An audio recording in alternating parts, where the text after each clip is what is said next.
Welcome to बिटेनिंग। साथ में मिलकर शुरू करते हैं जिंदगी की दूसरी रिंग। आज का वीडियो बहुत ही इंपॉर्टेंट है। आज का वीडियो इसलिए इंपॉर्टेंट है क्योंकि हमने आरबीआई को हमेशा ये कहते हुए सुना कि आरबीआई क्रिप्टो के अगेंस्ट है। लेकिन हमने उस चीज को ये देखा कि आरबीआई ने कहीं पे भी ना एक प्रॉपर कोई डॉक्यूमेंट फॉर्म में उन्होंने ये रीजन नहीं दिया था आज तक कि वो क्यों अगेंस्ट है। उन्होंने या तो नोटिफिकेशन के थ्रू 2-4 लाइनें डाल दी या नोटिफिकेशन के अंदर बता दिया या किसी इंटरव्यू के दौरान उन्होंने बोला कि वो क्रिप्टो के अगेंस्ट है। लेकिन उन्होंने आज तक कोई कॉम्प्रिहेंसिव डॉक्यूमेंट, कोई बुलेटिन या कोई किसी तरीके का डॉक्यूमेंट ना रिलीज़ नहीं किया था। कोई रिसर्च रिलीज़ नहीं करी थी कि क्यों वो क्रिप्टो के अगेंस्ट है। तो ये वीडियो आपके लिए इसलिए इम्पोर्टेंट है कि आपको पहली बार ये पता लगेगा कि आरबीआई जो है वो क्रिप्टो के अगेंस्ट क्यों है।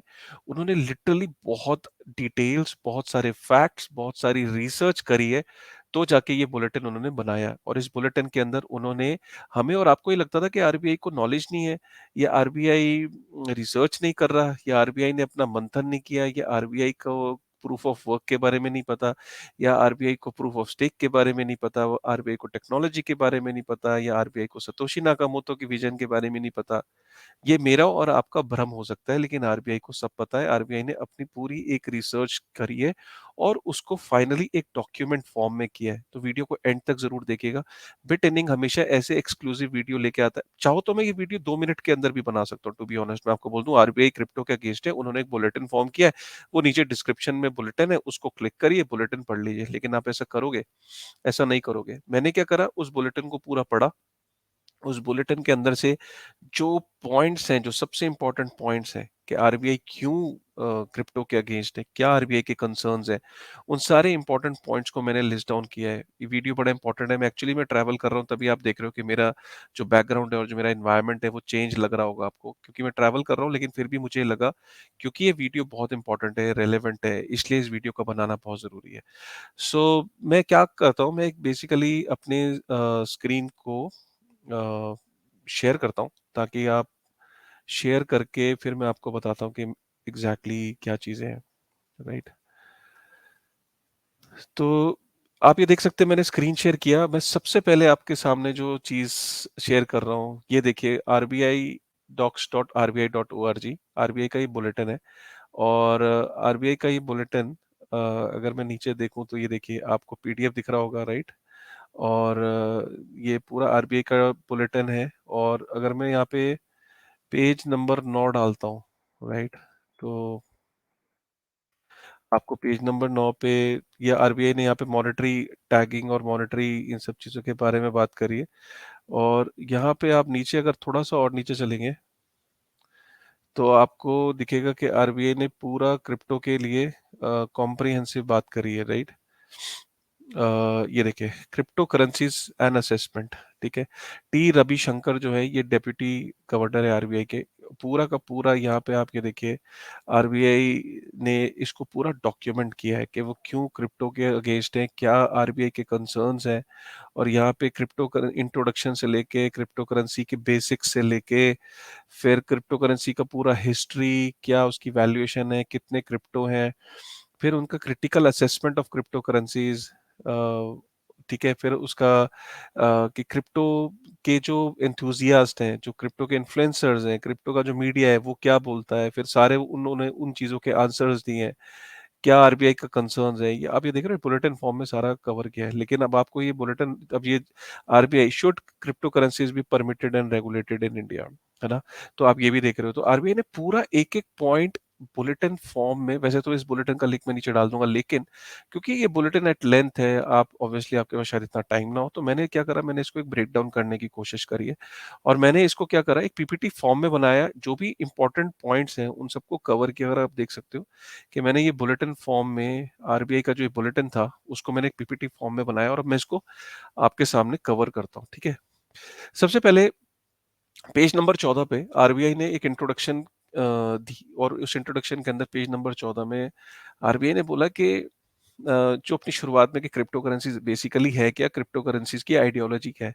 तो आरबीआई बोलता है कि जो कॉमन मैन है उसको ये बताया जाता है कि क्रिप्टो एक डिजिटल एसेट है, क्रिप्टो एक नया एसेट क्लास है। लेकिन जो क्रिप्टो की जो ईथोस है, जो क्रिप्टो की आइडियोलॉजी है, वो कॉमन आदमी को नहीं पता। तो ये आरबीआई ने बोला कि कॉमन आदमी को ये नहीं पता कि क्रिप्टो की आइडियोलॉजी क्या है, किस चीज़ पे बेस्ड है, राइट?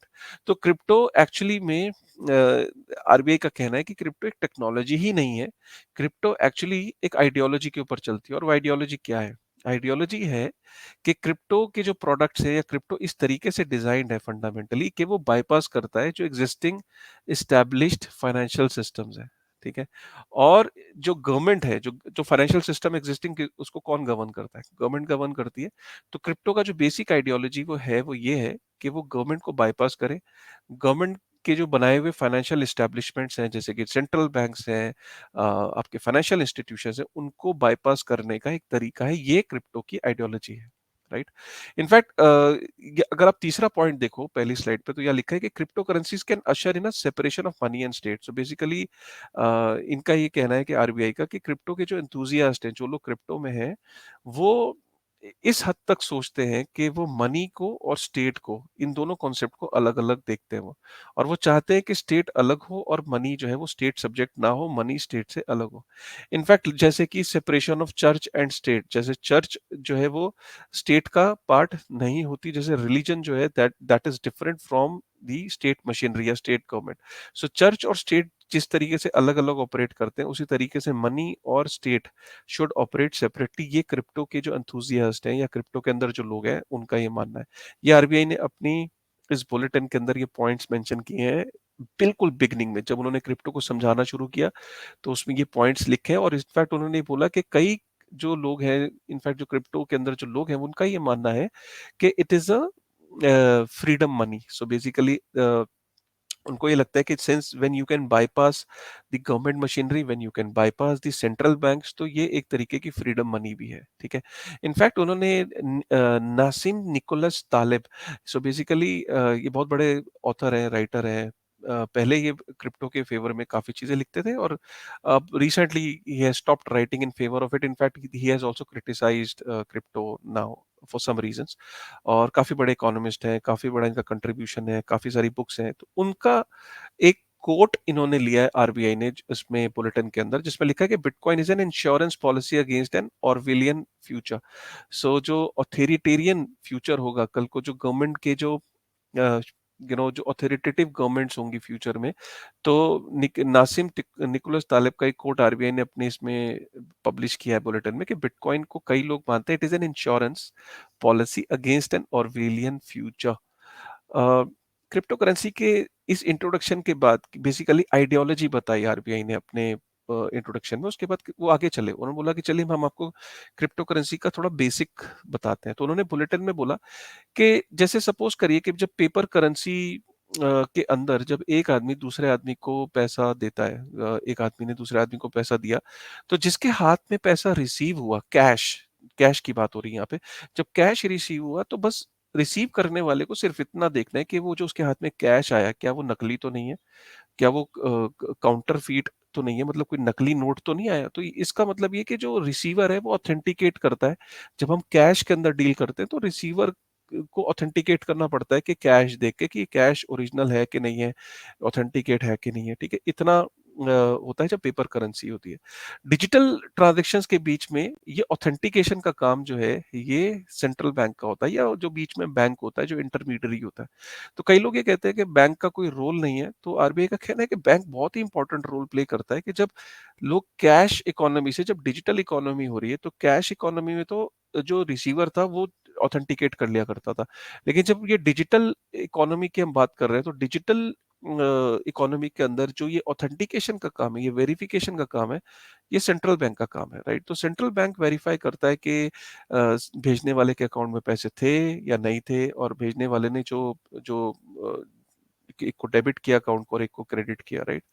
सो बेसिकली क्या है कि आरबीआई का कहना है कि जो कैश का ये जो प्रिवेसी फीचर था, जो ये फ्री स्पीच फीचर था ना, क्योंकि देखिए कैश को अगर आप किसी को देना होता है तो आपको किसी इंटरमीडियरी की जरूरत नहीं पड़ती ना। तो बेसिक जो ईथोस है कैश के, तो तभी तो कोई भी गवर्नमेंट होती है अराउंड द वर्ल्ड वो कैश को डिस्करेज करना चाहती है, बिकॉज कैश के अंदर कहीं ना कहीं वो एक वो जो उसका जो एक फ्रीडम है कैश को देने की, और जो उस फ्री स्पीच को इन बेसिकली जो क्रिप्टो के एंथुसियास्ट हैं उन्होंने इम्बाइब करने की कोशिश करी, उसे कॉपी करने की कोशिश करी कि वो कैश का जो प्रिवेसी फीचर है उसको क्रिप्टो के अंदर ले आए और जहाँ पे 2 लोग आपस में पीयर टू पीयर ट्रांज़ैक्ट कर सकें बिना किसी इंटरमीडियरी के।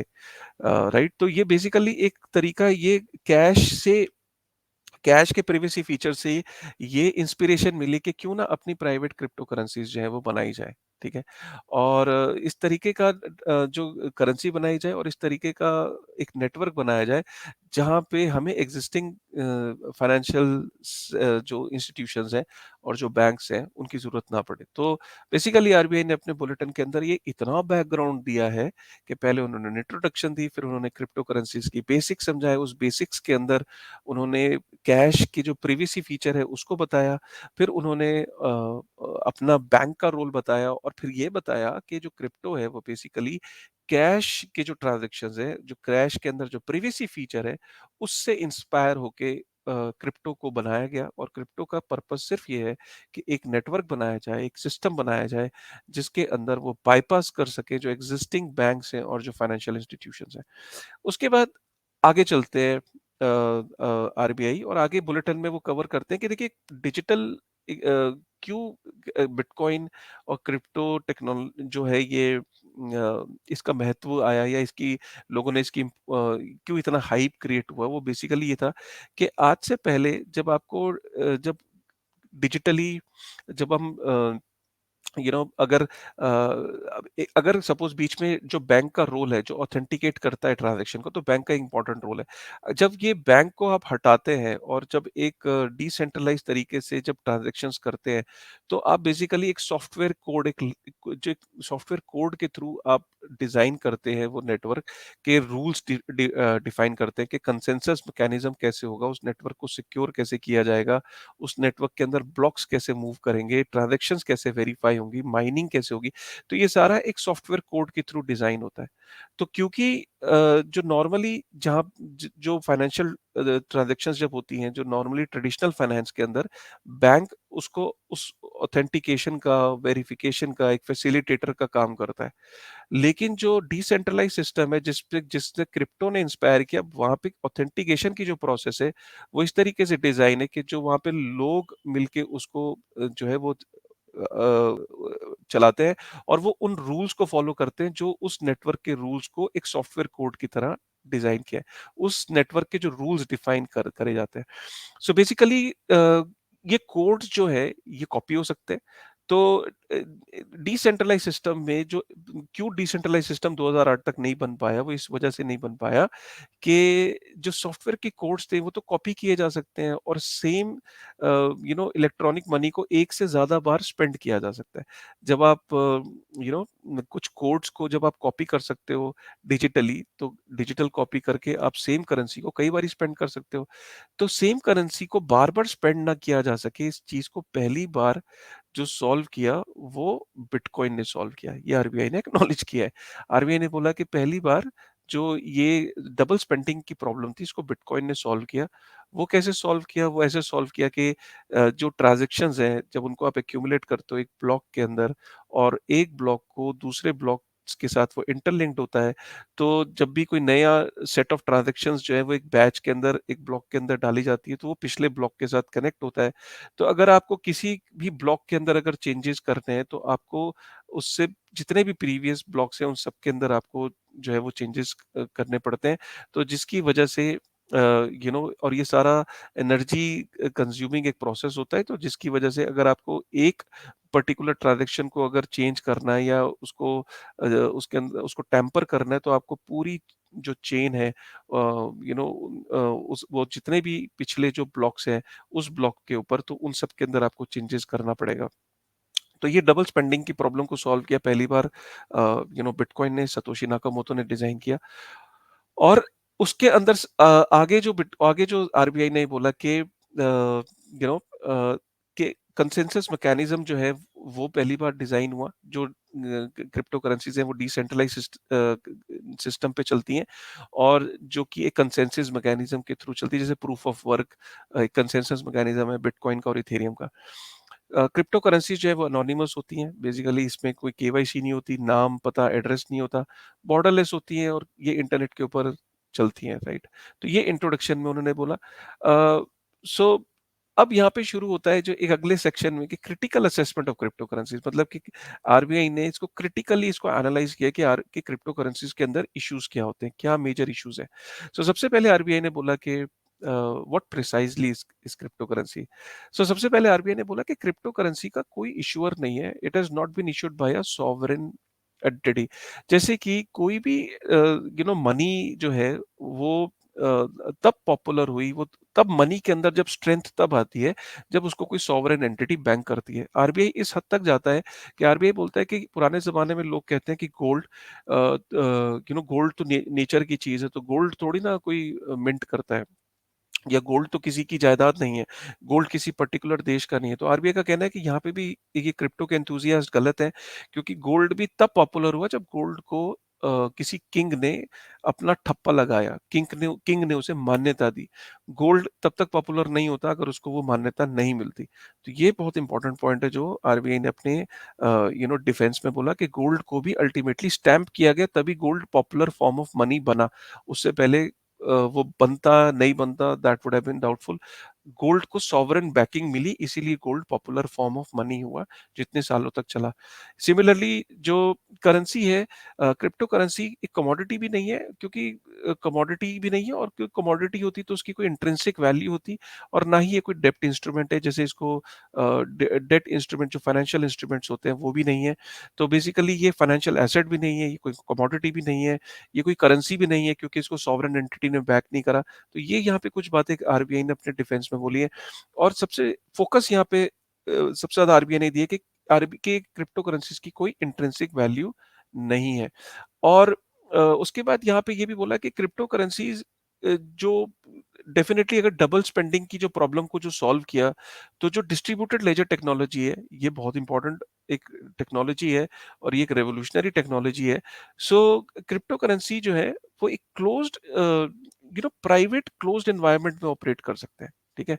तो ये किसी लार्जर सोसाइटी का पार्ट नहीं बन सकते। मतलब एक प्राइवेट क्लोज्ड एनवायरनमेंट का मतलब ये है कि डिस्ट्रीब्यूटेड लेजर टेक्नोलॉजी एक प्राइवेट क्लोज्ड एनवायरनमेंट में काम करने का मतलब है कि जैसे जो इथेरियम है, या कोई भी ब्लॉकचेन का जो अगर आपको यूज करना है, आपको उसको एक्सेस करना है, तो आपको उस पर्टिकुलर नेटवर्क को एक्सेस करने के लिए जो टोकन चाहिए होता है। तो आरबीआई का कहना है कि क्रिप्टो करेंसीज अगर की जो बेसिक टेक्नोलॉजी है, जो डिस्ट्रीब्यूटेड लेजर टेक्नोलॉजी है, वो डेफिनेटली रेवोल्यूशनाइज है, अगर उसको यूज कर सकते हैं, लेकिन एक क्लोज एनवायरनमेंट के अंदर, एक प्राइवेटली तो उसको यूज कर सकते हैं। लेकिन अगर आप ये बोलो कि they should they they they become the currency और द लार्जर सोसाइटी का जो ये पार्ट बन जाएगा, ये पॉसिबल नहीं है, और इतना ये होना चाहिए। क्रिप्टो कोई फाइनेंशियल एसेट भी नहीं है। So basically cryptos are neither any personal liabilities, और उनकी कोई अंडरलाइंग कैश फ्लोज नहीं है, तो क्रिप्टो कोई फाइनेंशियल एसेट भी नहीं है। इनफैक्ट ये बोला गया बाद में, आरबीआई ने अपने क्रिटिकल असेसमेंट में कंटिन्यू करते हुए बोला कि क्रिप्टो एक्चुअली में it is not a commodity also, ठीक है? कमोडिटी जो होती है वो उनकी टेंजिबिलिटी होती है, उनकी कोई यूटिलिटी होती है। क्रिप्टो करेंसी की कोई ना तो टेंजिबिलिटी है, ना उसकी कोई यूटिलिटी है। इनफैक्ट कई लोग जो है वो हमने देखा होगा, क्रिप्टो एंथुसियास्ट जब बोलते हैं कि बिटकॉइन के, खासकर जब आप डिफेंस में बोलते हो कि क्रिप्टो जो है, बिटकॉइन जो है वो डिजिटल गोल्ड है, और उसकी लिमिटेड सप्लाई है, और उसको माइनिंग के प्रोसेस के द्वारा क्रिएट किया जाता है। तो आरबीआई का कहना है कि जो लिमिटेड सप्लाई होती है टोकन्स की, जैसे बिटकॉइन की लिमिटेड सप्लाई है, तो वो बाय डिजाइन है, ठीक है? और एक सप्लाई होती है जो बाय नेचर ने उसको लिमिट किया है, ठीक है?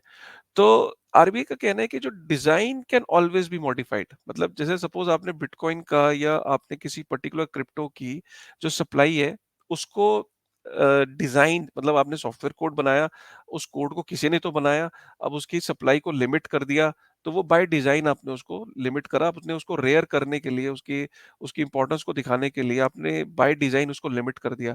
लेकिन जो कमोडिटीज होती हैं, रियल कमोडिटीज होती हैं, जैसे गोल्ड है, तो वो बाय नेचर लिमिटेड है। सो ये यहाँ पे उन्होंने डिफेंस दिया। देन उन्होंने बोला कि design can always be modified, hence such limitation is artificial, and if one crypto currency has limited supply, that limitation does not work for all crypto currencies, right? ये इंपॉर्टेंट है। Then RBI ने बोला कि fact that gold is mind does not make it money, मतलब ये भी लिखा है कि गोल्ड माइन होता है, इसलिए वो कोई गोल्ड मनी नहीं बन जाता। It has to be stamped and issued by sovereign bank to make it money. Gold अपने आप में मनी नहीं है। जब तक गोल्ड के ऊपर अगर किंग्स ने, गवर्नमेंट्स ने अगर ठप्पा जब तक नहीं लगाया, तब तक गोल्ड मनी नहीं बना। ये आरबीआई का टेक है, ये आरबीआई का, यहाँ पे उन्होंने, आरबीआई ने डिफेंस दिया है। उसके बाद ये लिखा है कि प्रोपोनेंट्स, मतलब जो क्रिप्टो के जो फेवर में लोग हैं, जो एंथुसियास्ट हैं, इन्फ्लुएंसर्स हैं, वो ये कहते हैं कि it's a digital asset, right?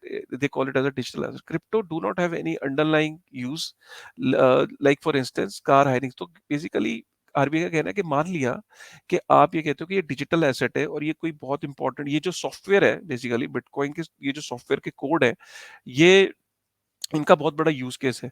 तो आरबीआई का कहना है कि इनका इतना भी यूज केस नहीं है, अगर आप इनको कंपेयर करो जो कार हायरिंग सॉफ्टवेयर्स होते हैं, या बैंकिंग सिस्टम्स होते हैं, या सॉफ्टवेयर्स होते हैं, या एप्लीकेशंस होती हैं स्मार्टफोन्स पे, उनका कोई तो यूज केस है।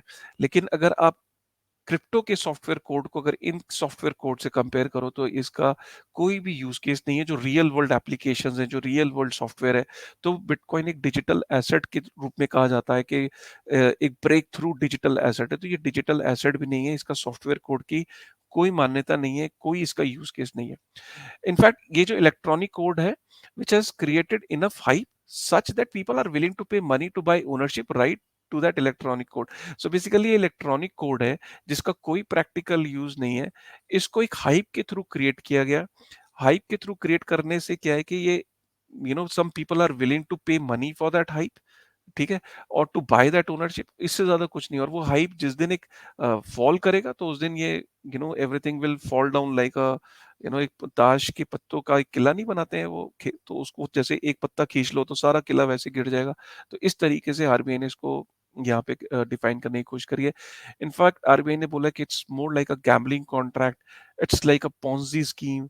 और इनफैक्ट आरबीआई हमेशा, इनका ही फेवरेट डायलॉग है ये, एक 17th सेंचुरी में जो नेदरलैंड के अंदर जो ट्यूलिप मेनिया था, उससे कंपेयर करने की कोशिश करी। इनफैक्ट आरबीआई फिर आगे चलता है और कहता है, व्हाट यूजफुल सोशल और economic role does a crypto currency play? ठीक है? तो क्रिप्टो करेंसी एक्चुअली में सोशल इकोनॉमिक, इसका कोई यूज केस है कि नहीं है? जैसे कि क्लेम करते हैं crypto currency, since it claims to be a currency, does it performs the function of a currency? ठीक है? तो क्या ये जो ये अपने आप को करेंसी वर्ड इसके अंदर लगता है ना, क्रिप्टो करेंसी, तो क्या इसके अंदर जो एक करेंसी का जो एक फंक्शन है, क्या वो ये कर सकते हैं? There is no ground to believe that people face, लोगों का कोई ट्रस्ट नहीं है इस सिस्टम में, कोई इस करेंसी के अंदर क्या वही लेवल का ट्रस्ट है जो एक सॉवरेन करेंसीज के अंदर जो ट्रस्ट होता है, जो एक लीगल टेंडर के अंदर जो ट्रस्ट है? नहीं, क्रिप्टो के अंदर लोगों का एट लार्ज वो ट्रस्ट नहीं है। काफ़ी सारे बिटकॉइन्स जो हैं या क्रिप्टोज़ से आप चीज़ें खरीद सकते हो, काफ़ी सारे बिज़नेसेस एक्सेप्ट कर रहे हैं। क्या कोई रिलायबल डेटा है? आरबीआई ने बोला ये सारी एक हाइप है, होपियम है, जो आर्टिकल्स के अंदर आप पढ़ते हो, उसका कोई डेटा का कोई रिलायबल सोर्स नहीं है। क्या ये स्टोर ऑफ वैल्यू है? जो क्रिप्टो एंथुसियास्ट बोलते हैं कि स्टोर ऑफ वैल्यू है। तो अ, ये स्टोर ऑफ वैल्यू इसलिए नहीं है कि आरबीआई ने यहाँ काफ़ी सारे एग्जांपल्स दिए, जैसे कि उन्होंने एक मार्केट के अंदर कितने बड़े-बड़े क्रैश आए, कितने सारे जो इसके अंदर, अगर बहुत सारे ये इसके अंदर इतने कम लोग हैं कि क्रिप्टो की वैल्यू बहुत ज़्यादा, जो उसकी प्राइस है वॉलेटिलिटी होती है। काफ़ी सारे क्रिप्टो का उन्होंने एग्जांपल दिया, उन्होंने काफ़ी आर्टिकल्स के सोर्सेज़ लगाए कि देखिए कि कितना क्रैश कर गया, क्रिप्टो के अंदर कितना बड़ा कोलैप्स आता है, काफ़ी सारे टोकन्स की प्राइस जो है वो एकदम कोलैप्स कर जाती हैं। इसको इसको ये स्टोर ऑफ वैल्यू कैसे मान सकते हैं? अगर फ्यूचर में एक थ्रेशोल्ड नंबर ऑफ लोगों ने, एक लेवल पे जाके लोगों ने ऑप्ट आउट करने की कोशिश करी, मतलब बेचने की कोशिश करी, तो एकदम प्राइस फॉल कर जाता है। तो ये स्टोर ऑफ वैल्यू कैसे होता है? स्टोर ऑफ वैल्यू तो वो होता है, एक ऐसा एसेट जो आपको, आप जिसके ऊपर रिलाय कर सकते हो, जिस पे आप ट्रस्ट कर सकते हो कि फ्यूचर में ये आपको एक पर्टिकुलर रिटर्न देगा। एक इंट्रिंसिक वैल्यू होती है एक एसेट की। तो एक ऐसे एसेट को आप कैसे स्टोर ऑफ वैल्यू मान सकते हो जिसकी कोई इंट्रिंसिक वैल्यू नहीं है? तो इस तरह के पॉइंट्स यहाँ पे ऐड करने की कोशिश करें। आरबीआई ने ये डेफिनेटली ये एक्सेप्ट किया कि the innovation, if at all, is of distributed ledger which contrary to the claims of operant can flourish. तो बेसिकली आरबीआई का कहना है कि डिस्ट्रीब्यूटेड लेजर जो है वो क्रिप्टो करेंसीज के बगैर भी फ्लरिश कर सकती है। और क्रिप्टो करेंसीज़ का होना उसमें ज़रूरी नहीं है। आरबीआई का कहना है कि डिस्ट्रीब्यूटेड लेजर टेक्नोलॉजी को सेंट्रलाइज्ड जो बेसिकली उसमें जो उसके रूल्स हैं, उसको सेंट्रल एंटिटी भी डिफाइन कर सकती है और कोई भी सेंट्रल एंटिटी उसको अपने जो नोड्स अपॉइंट कर सकती है और उन नोड्स को फियाट के अंदर रिवॉर्ड कर सकती है।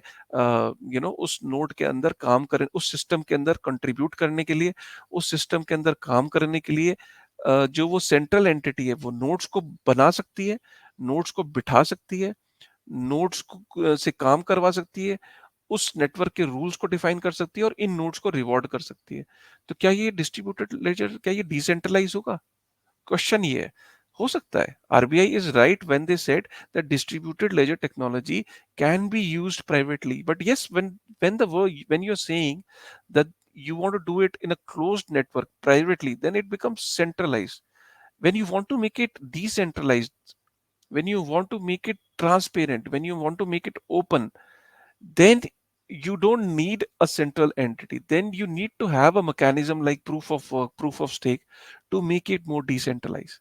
ये आरबीआई को समझना चाहिए, बट आरबीआई ने ये बोला कि डिस्ट्रीब्यूटेड लेजर टेक्नोलॉजी को क्रिप्टो करेंसीज की जरूरत नहीं है, ये वैसे भी फ्लरिश कर सकती है। इसके बाद आरबीआई ने बोला कि what if any are the risk proposed to society, एक सोसाइटी और इकोनॉमी को क्या रिस्क हो सकते हैं यार इसके।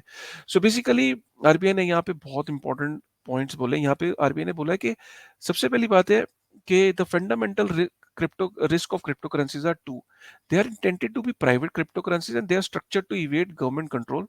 तो बेसिकली जब हम प्राइवेट क्रिप्टो करेंसी की बात करते हैं तो यहाँ पे पैरेलल करेंसी सिस्टम हमारे देश में खड़ा हो जाएगा। तो इंडिया के पर्टिकुलर आरबीआई ने बात बोली है कि हमारे देश के अंदर पैरेलल करेंसी सिस्टम खड़ा हो जाएगा, डॉलराइजेशन ऑफ इकोनॉमी हो जाएगी। ये आरबीआई ने बहुत ही यहाँ पे बड़ा एक इंपॉर्टेंट पॉइंट है, इसको समझिए।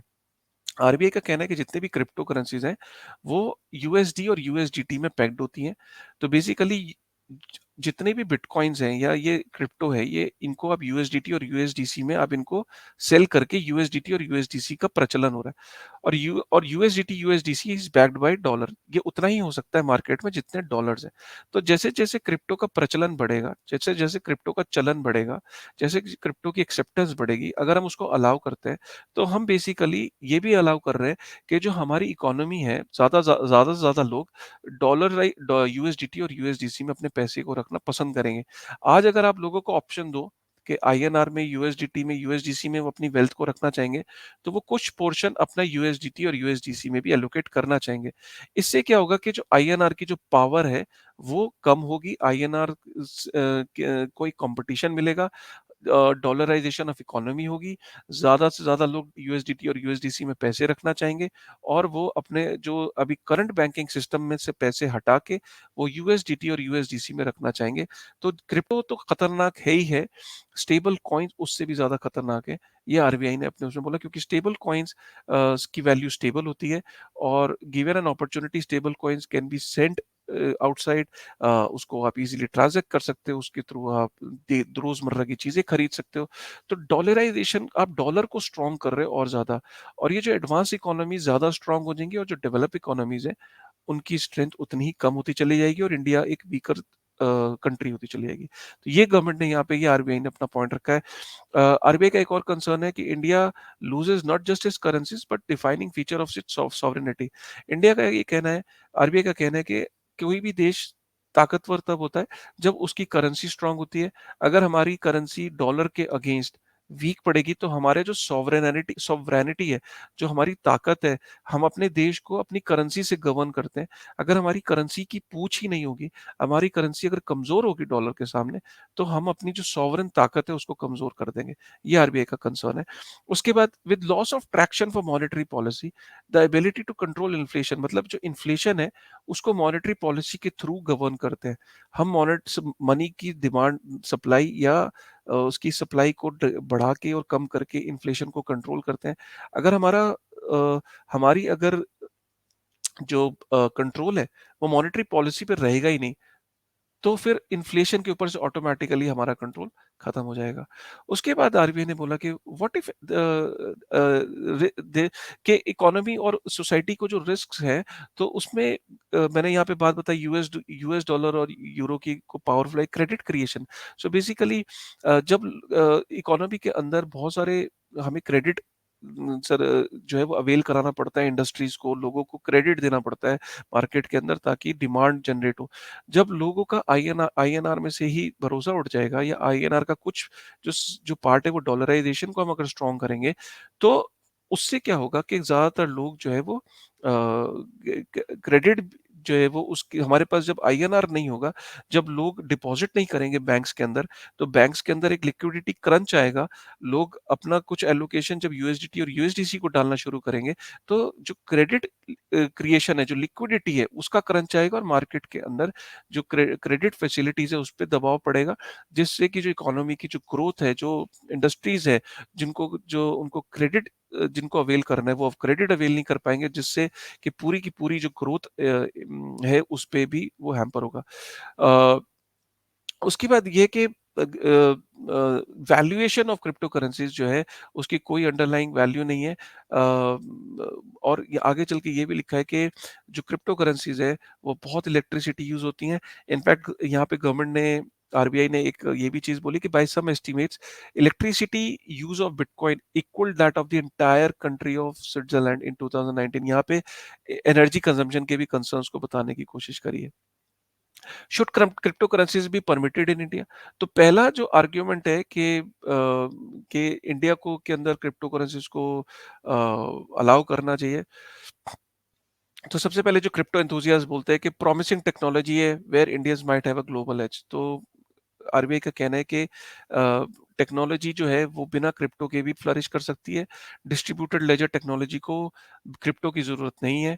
डिस्ट्रीब्यूटेड लेजर टेक्नोलॉजी को वैसे भी इम्प्लीमेंट किया जा सकता है और उसके बेनिफिट्स लिए जा सकते हैं। तो पहला जो आपका जो क्रिप्टो के एंथुसियास्ट या क्रिप्टो कम्युनिटी जो बोलती है, उसका काउंटर ये है।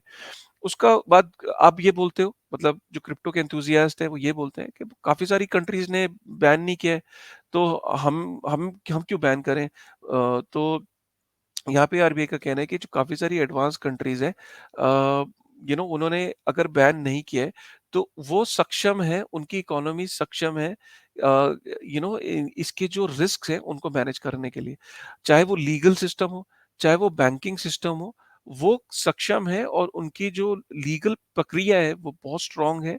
और जैसे कि उन्होंने आरबीआई ने यहाँ तक हवाला दिया कि पीछे एक गैस जो पाइपलाइन थी, गैस पाइपलाइन की जो जिसको ब्लॉक कर दिया था और जिसमें बदले में रैंसम माँगा गया था बिटकॉइन में, तो वो गवर्नमेंट ने वहाँ क्रैक कर दिया था। तो गवर्नमेंट ने ये एग्ज़ाम्पल दिया कि वो यूएस कर सकता था ये, बट यूएस का पॉलिटिकल क्लाउड भी है। वो और देशों पे दबाव डाल के वहाँ से इन्फॉर्मेशन निकाल सकता है। लेकिन for a developing country like India it is not that easy. तो हमें दूसरे देशों से अपने आप को बेंचमार्क नहीं करना चाहिए, स्पेशली एडवांस इकोनॉमीज़, क्योंकि हमारे चैलेंजेज़ अलग हैं, उनके चैलेंजेज़ अलग हैं। So that is why we should not compare us with advanced economies. Then ये बोला कि many Indians have invested in cryptocurrencies and banning will lead to wealth loss, कि काफ़ी सारे लोग ऑलरेडी क्रिप्टो में हैं, अगर हम बैन कर देंगे तो वेल्थ लॉस हो जाएगा, तो हमें बैन नहीं करना चाहिए। तो आरबीआई का कहना है ये बिल्कुल गलत वो है, क्योंकि काफ़ी सारे लोग इसमें इन्वेस्टेड हैं, लेकिन बहुत छोटा अमाउंट है। प्लस लोगों को रिस्क पहले से पता था, हमने नोटिफ़िकेशंस दिए थे, हमने बोला था इसमें ज़रूरत से ज़्यादा इसमें पैसा मत लगाना, इसमें ये रिस्की है, इसका कोई बेस नहीं है, लेकिन लोगों ने फिर भी लगाया। हमारी ये एनालिसिस कहती है कि लोगों का बहुत कम पैसा लगा है। काफ़ी सारे अकाउंट्स डुप्लिकेट है, काफ़ी सारे नंबर्स, वॉल्यूम्स, इनका कोई बेस नहीं है, काफ़ी सारी डुप्लीकेशन है नंबर्स की रिपोर्टिंग में। तो हमारा ये मानना है कि एक्चुअल नंबर बहुत कम है, पर हेड जो इन्वेस्टमेंट है वो बहुत कम है, और प्लस अगर जिसने पैसा लगाया अपने रिस्क पे लगाया, वो रिस्क को समझता है। प्लस हम एक एग्ज़िट विंडो की बात करते हैं कि एग्ज़िट विंडो को मिलना चाहिए और उस एग्ज़िट विंडो को दिया जाएगा, रातों-रात इसे बैन नहीं करना चाहिए। ये आरबीआई ने बोला है। उसके बाद बोला है कि banning in any case is likely to be effective because it is very nature that crypto currency can be acquired. तो crypto currencies can be acquired and anonymous होते हैं, अगर हम बैन कर देंगे तो ये अंडरग्राउंड चले जाएँगे। तो इसको भी आगे आरबीआई ने इस तरीके से समझाया कि ये तो यही बात हो गई कि to argue that banning crypto currencies would stunt the absorption of blockchain technology के आरबीआई का कहना है कि ब्लॉकचेन टेक्नोलॉजी बंद नहीं होगी। ये तो यही हो गया ये कहना है कि ह्यूमन क्लोनिंग को बैन मत करिए क्योंकि बायोटेक्नोलॉजी जो है वो बंद हो जाएगी। ऐसा नहीं होता। ह्यूमन क्लोनिंग एक गलत चीज़ है जिसको बैन किया गया, राइट? क्या लेकिन उससे biotechnology as a discipline, as a science खत्म नहीं हो जाता। इट्स लाइक कि न्यूक्लियर वेपन्स को बैन कर देना चाहिए, बिल्कुल करना चाहिए। तो क्या न्यूक्लियर वेपन को बैन करने से न्यूक्लियर फिजिक्स खत्म हो जाएगी? नहीं, न्यूक्लियर फिजिक्स खत्म नहीं होगी। उसी तरीके से क्या क्रिप्टो को बैन कर देने से ब्लॉकचेन टेक्नोलॉजी खत्म हो जाएगी? नहीं, खत्म नहीं होगी। वो तब भी प्रोग्रेस करती रहेगी। ये आरबीआई ने अपने आर्गुमेंट में दिया है। उसके बाद आरबीआई ने बोला है कि native tokens of blockchain can be used as unit of account to settle transactions, or they can be used as token to reward work done in the safer mining. So basically native tokens जो है वो blockchain के वो वो उनके use case define किए जा सकते हैं और जो टेक्नोलॉजी है उसको इस प्राइवेटली भी डिस्ट्रीब्यूटेड लेजर टेक्नोलॉजी को और उसके यूज केस को प्राइवेटली एक सेंट्रलाइज तरीके से भी उसको डिजाइन किया जा सकता है। उसके लिए हमें ये bitcoin, Ethereum, open blockchain, crypto इन सब की जरूरत नहीं है। ठीक है। इसको सेंट्रली भी हम ऑथेंटिकेट कर सकते हैं। अगर आप देखो तो दूसरे पॉइंट पे लिखा है कि इन सारी चीज़ों को सेंट्रली भी ऑथेंटिकेट किया जा सकता है। तो basically RBI in a sense doesn't want the control to move outside the the central authority या फाइनेंशियल इंस्टीट्यूट जो हमारे इंटरमीडियरी है उनसे बाहर ये कंट्रोल नहीं जाना चाहिए। तो ये इंपॉर्टेंट पॉइंट है। उसके बाद ये बड़ा इंपॉर्टेंट था। मैंने फिर भी इसको मैं कवर कर देता हूँ that advance economies are not resorting to such bans. तो बेसिकली क्या है कि हमारा ग्लोबल स्ट्रैटेजिक कंट्रोल हो जाएगा देश के ऊपर क्योंकि डॉलर मजबूत हो जाएगा ग्लोबली। दूसरी कंट्रीज का, एडवांस इकोनॉमीज का हम पे कंट्रोल हो जाएगा। All crypto currencies are price in terms of dollar. तो हम अपनी जो आईएनआर है उसको वीक करेंगे। Wider adoption would result in wider use of this currency. So crypto currencies are not a threat to convertible currencies. ये stable coin USD और USDC के लिए थ्रेट नहीं है बिकॉज उनको तो ये स्ट्रॉन्ग कर रहे हैं बट ये इंडियन रुपी को वीक करेंगे। काफी सारे क्रिप्टो करेंसीज के जो बिजनेस है वो ऑलरेडी एडवांस इकोनॉमीज ओन करती हैं। तो हम इनके बिजनेसेस को अगर स्ट्रॉन्ग करते हैं, इन्वेस्ट करते हैं, तो हम अमेरिका को स्ट्रॉन्ग कर रहे हैं। एडवांस इकोनॉमीज है मोर मेच्योर मार्केट्स, वो पोटेंशियल डिसरप्शन को झेल सकते हैं। एडवांस इकोनॉमीज के लीगल सिस्टम्स अच्छे हैं। एडवांस इकोनॉमीज की पॉलिटिकल पावर है वो क्रिप्टो कंपनीज को कंट्रोल कर सकती है। और इसके बाद ये भी बताया कि क्रिप्टो करेंसीज जो है ये डिसेंट्रलाइज बिल्कुल नहीं है। 13% of all bitcoin sits in the hands of 100 individuals. काफी सारी क्रिप्टो वेल्स है जो क्रिप्टो उनके कंट्रोल में है और ड्रग ट्रैफिकिंग और रैम्पेंट फिनोमिना और इसमें भी ये क्रिप्टो यूज होता है। तो फाइनली जो कंक्लूजन है वो कंक्लूजन ये है कि we have seen that the crypto technology is underpinned by philosophy to evade government control. So basically जो गवर्नमेंट है उस जो आरबीआई है उसका ये मानना है कि आप ईथोस को समझिए। क्रिप्टो का ईथोस ये है कि they want to evade the government controls. ये कंक्लूजन में लिखा है। दूसरा, क्रिप्टो की कोई भी अंडरलाइंग कैश फ्लो नहीं है, कोई उसका इंट्रिंसिक वैल्यू नहीं है। तीसरा, they undermine financial integrity specially KYC वगैरह और ये एंटी मनी लॉन्ड्रिंग और CFT regulations. Plus they threaten the financial sovereignty of a country and make it susceptible to strategic manipulation by private corporates. Basically financial sovereignty जो हमारी देश की है, उसको थ्रेटनिंग है। ये इंडियन जो आईएनआर है उसको कमजोर करती है। एंड सो बेसिकली यहाँ पे इनफैक्ट लास्ट में जो एंडिंग करी है वो इस तरीके से करी कि global advertisement with theme such as fortune favours the brave is reflected somewhat in our own लग जा रे कुछ तो बदलेगा। सो बेसिकली इन्होंने यहाँ पे ये भी बात करने की कोशिश करी कि जो एडवर्टीजमेंट भी इस तरीके से डिजाइंड है कि वो जो फाइनेंशियल जो क्रिप्टो टेक्नोलॉजी है, जो उसका अंडरलाइन टेक्नोलॉजी है, जो इथोस है टू इवेड गवर्नमेंट कंट्रोल, तो उसी पे बेस्ड होती तभी गवर्नमेंट ने यहाँ पे ये भी देखा। कुछ ऐड ऐसे हैं जैसे लग जा रहे कुछ तो बदलेगा इस just the testimony of that कि इस तरीके के एड्स आते हैं। सो बेसिकली यहाँ पे आरबीआई ने अगर आपने ये इतनी अगर आपने ये अभी तक अगर आप इस वीडियो में जुड़े हुए हो तो आपने ये देखा होगा कि किस तरीके से आरबीआई ने अपने पॉइंट्स को यहाँ रखने की कोशिश करी है। So that is very important. अगर आपको ये वीडियो पसंद आया, क्योंकि यहाँ पे पहली बार आरबीआई ने अपने जितने भी कंसर्न्स हैं उनको मीट आउट, जो कंसर्न्स हैं उनको पहली बार डॉक्यूमेंट फॉर्म में, एक बुलेटिन के फॉर्म में रखने की कोशिश करी, and that is the reason कि ये वीडियो बनाना बहुत इंपॉर्टेंट था। आई hope that you like the video. I hope you video थोड़ा लंबा ज़रूर हो सकता है। टाइम स्टैम्प इसमें डाल दिए जाएँगे ताकि वीडियो को आप टाइम स्टैम्प के थ्रू भी देख सकते हैं। डॉक्यूमेंट उसको डिस्क्रिप्शन में डाल दिया है। So I hope that you like this video, and अगर आपका क्या इस पे व्यू पॉइंट है, आरबीआई को, आपको अगर ये अपने आर्ग्यूमेंट्स, उनके आरबीआई के आर्ग्यूमेंट्स को काउंटर करना हो, तो किस तरीके से काउंटर करेंगे, उसको डालिए। लेकिन पहली बार ये पता लगा कि आरबीआई की सोच क्या है। पहली बार आरबीआई ने अपने जो कंसर्न्स हैं, उनको एक ब्लैक एंड व्हाइट फॉर्म में, एक डॉक्यूमेंट फॉर्म में पब्लिश किया है। आपका क्या टेक है इस पे, आपका क्या कहना है? प्लीज़ उसे कमेंट सेक्शन में ज़रूर डालिएगा, एंड वीडियो पसंद आया तो उसे ज़रूर लाइक करेगा। With this thought, thank you very much.